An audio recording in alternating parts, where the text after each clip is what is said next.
Hi, my name is Tiffany Raffino, and I'm a social worker with the University of California, San Francisco Children's Hospital. And I'm so appreciative of being invited by CFRI to talk about resources to stretch your grocery budget. This is something that I feel extremely passionate about, and I'm just super excited to talk to everyone about today. So let me share my screen with some slides. Okay. So first, I just want to start with some basic premises for this presentation, right? And the first is that being a human is really expensive. I don't know anybody who doesn't feel some level of financial strain. And statistically, when we look at people with cystic fibrosis, 1 in 3 people with CF endorse feeling financial strain, right? So if you do, you are 100% not alone. And you may have noticed your CF center actually start asking about how you're feeling financially. And do you have enough money to buy groceries? And does your money stretch for the rest of the month? And the reason why we're asking is, first of all, again, because it is so common.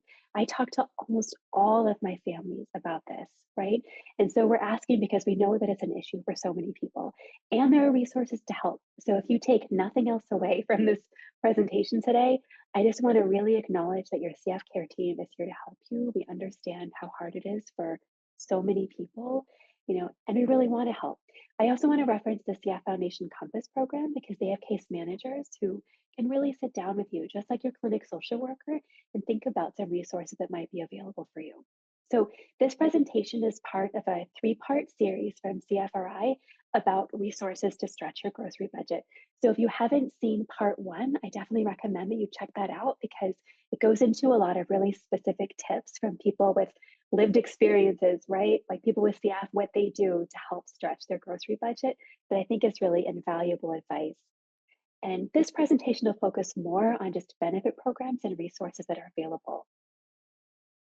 And so when I think about a grocery budget, right, and I'm sitting down with a family and I'm thinking about, okay, how can we think about how to stretch these dollars as much as possible? I'm trying to be as creative as possible, right? And thinking about, of course, the public benefits and food resources that might be available, but also, are there other areas where they're spending money related to their health, whether it's on health insurance premium or co-pays, medical bills, supplements, vitamins, utility bills? Are there other areas that we can tap into that there may be resources available to help offset some of those expenses and just really free up dollars for the grocery budget? So in this presentation, I'm going to be thinking about this big picture and really thinking about, going over the benefit programs, thinking about nutritional support at school, national resources for food, help for supplements, co-pays, insurance, medical bills. I'm not going to go too deep into the resources, right? Because we could talk for hours about these things, but I want to give you some ideas of some things you could walk away with today, as well as some ideas of where you might be able to go to look for support down the road and people who are going to be there to help you. So I hope you really come away with even 1 or 2 ideas of things you may not have tried yet that might be worth looking into. Okay, so I want to start by just beginning and talking about the public benefit programs that are available. A lot of people who are eligible for these programs have not applied. We look at sort of nationwide studies. And so I just want to put in a plug for what these programs are and acknowledge that they can be a really important source of support. They might not be everything, right? It's not a magic solution, but it might be something that's really worth looking into for you and your family. So one of the biggest programs available nationwide is called the Women, Infants, and Children Program, or WIC. And it's a program that can offer help for women who are pregnant up to 6 months after delivery or breastfeeding up to a year, and children up to the age of 5. It's a huge program, helps half of all US born infants. So if this might be something that your child is eligible for, and certainly people with CF would meet the nutrition risk category, it's definitely worth looking into. There's a website at the bottom of this screen. It has a screening tool to see if you might be eligible. Another huge program nationwide is called the Supplemental Nutrition Assistance Program, or SNAP, also known as an EBT program. With this program, you can get an EBT card that can help you spend money at the grocery store. You're not able to get anything you want, there are some restrictions, but it can provide some support to you and to your family. Again, a huge program, 41 million Americans in 2022. Um, 12% of the population, or one of 8 people, are currently using the program, and even more are actually eligible but have not applied. I think, sometimes there's a stigma with these programs. People might say, oh, they're such a drain on our resources. And actually, here's just a fun fact for you. $1 in SNAP benefits generates $1.70 in economic activity. So actually, they stimulate the economy. These are really great programs for the US in general, um, and for the people who can benefit from them. One thing I want to mention is that people with supplemental security income, or SSI disability, it used to be that they would not be eligible for SNAP, but that changed in 2019. So I still meet a lot of families who have been on SSI for years, and they just have never reapplied because they were told all these years ago that they weren't eligible. So if that's the case for you, it's definitely worth checking out. SNAP does come with resources. So um, there can be some hidden benefits, like you can get a discount on a Walmart Plus membership. You may be eligible for free delivery from Amazon for groceries.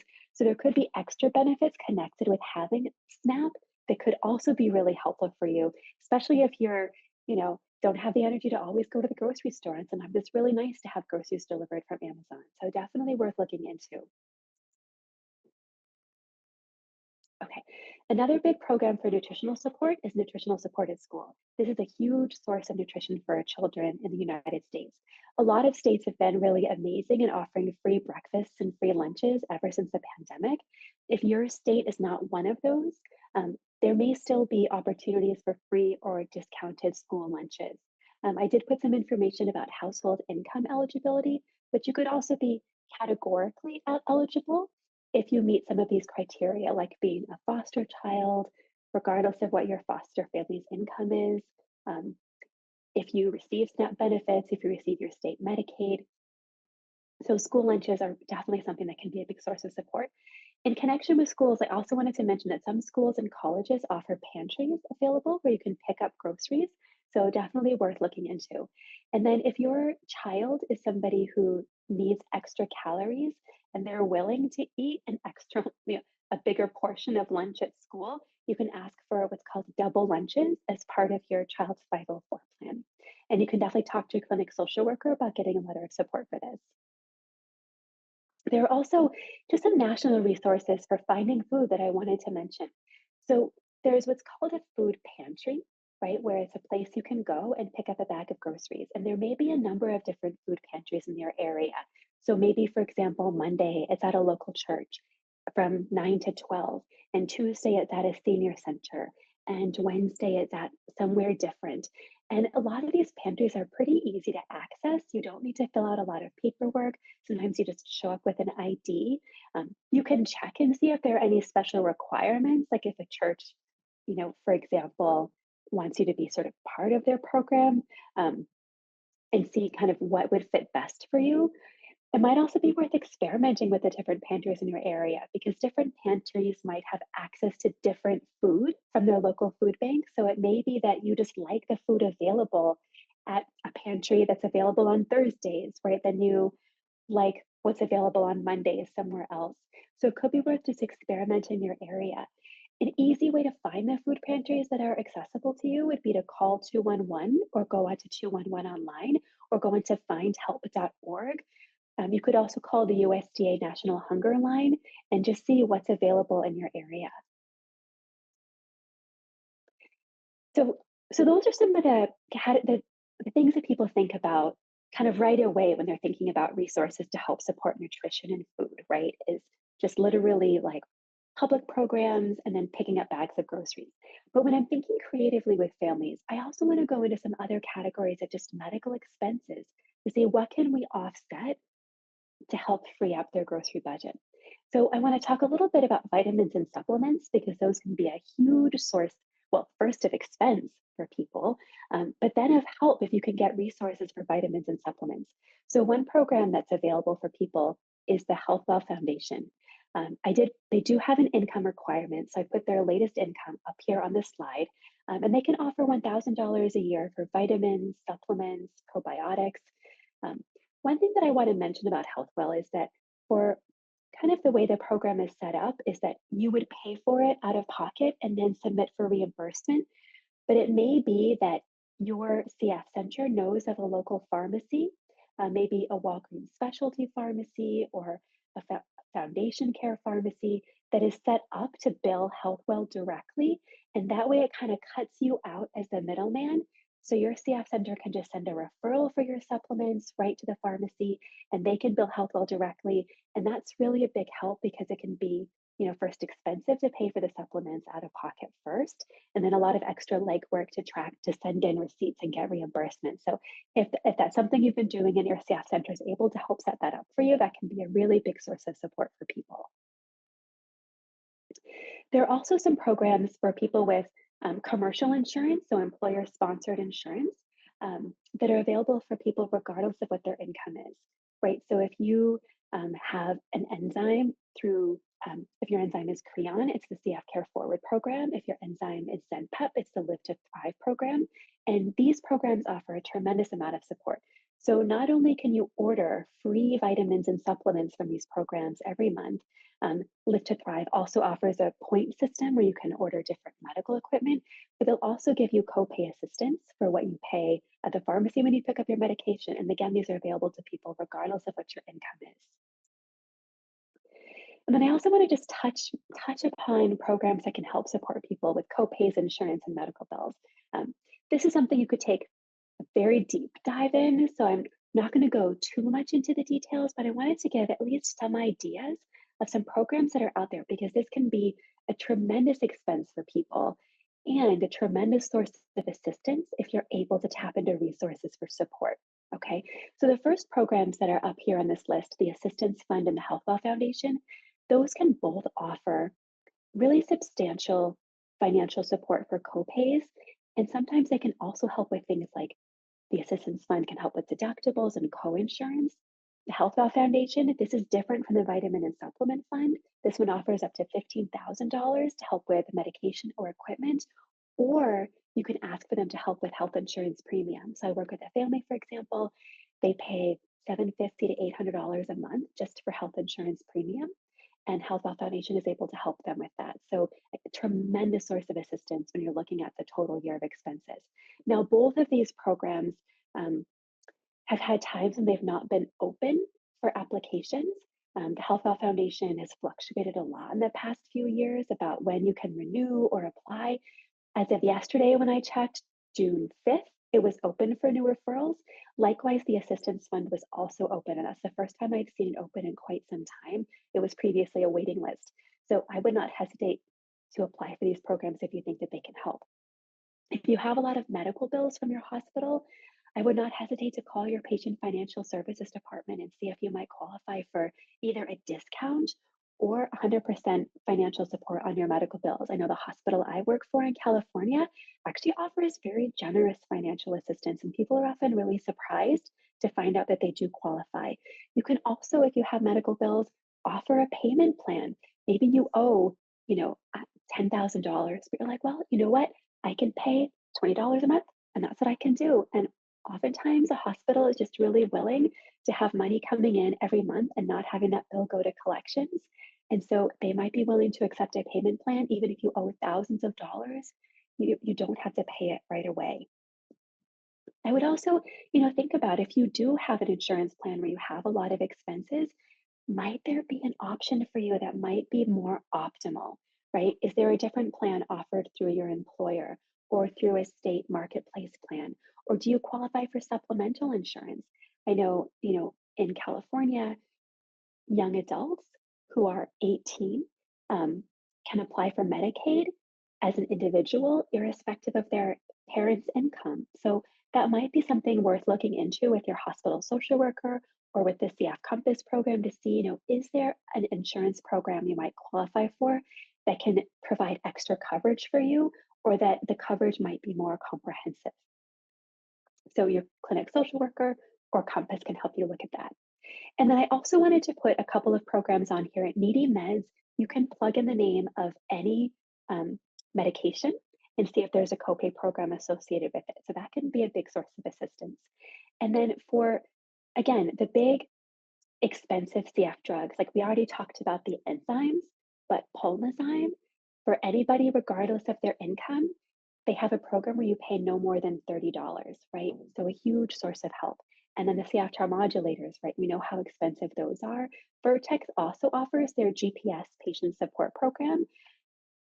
It's more of a case by case basis of whether people qualify financially, but it could be a phenomenal source of support. So definitely worth looking into if you haven't already. And then again, talk to your clinic social worker or Compass to see if there are more resources available for you. I also wanted to touch upon the fact that there exist these wide array of nonprofit organizations that can help people with CF or people with kids or people with medical conditions.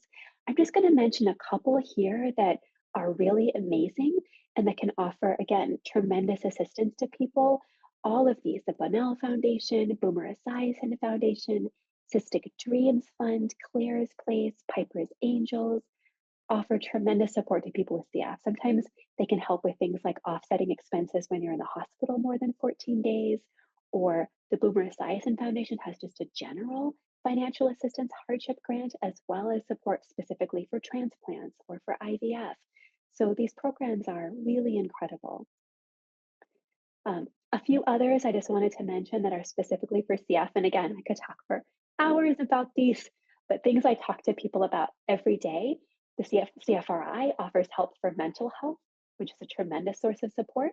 Breathe Like a Boss and Breathe Strong CF both offer support for exercise. And we know how important and just how tremendously beneficial exercise can be for people, not just medically, but also for their mental health and for so many reasons. So both of these are wonderful programs that can offer a really substantial amount of financial support for these programs. There are also programs specifically for children and young adults that I use all the time with families. Ellie's Army offers financial support for children and young adults. There's no income limit for this program. Sometimes I'll have families apply for rental or mortgage assistance when their child is in the hospital or for hospital bills.